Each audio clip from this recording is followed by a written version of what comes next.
88Kasyo Junrei's Gemna Taisai. This is their most recent release. I think it's from 2019 and translated into Festival of Demons.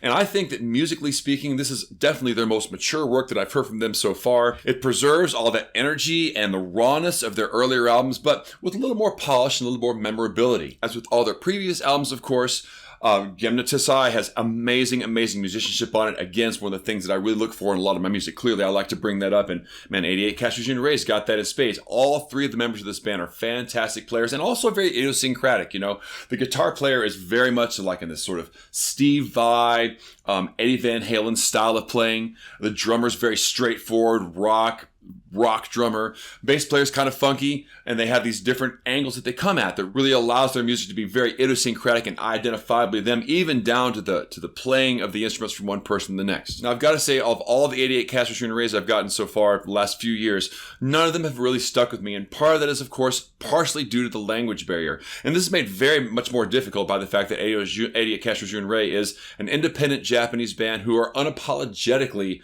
Japanese. A lot of their music delves into Japanese mythology, and their lyrics have plays on words that really only make sense in Japanese. So even when I do translations of them, I'm not really getting the richness of the language that they use, because they'll do puns on Japanese sounds and kanji, and there's references to these like religious themes that don't have many references for us, even if you make the translation straight. So there's a little bit more, not just understanding what the words mean, but understanding the genius behind those words really takes, I think, a mastery of the Japanese language and a deep appreciation for Japanese culture. But I think that Gemna Taisai is one of the first ones so far that musically is allowing me to transcend those parts of their music that I will never really be privy to, because I think the music is so catchy, relatively speaking, and so just impassioned in its performances.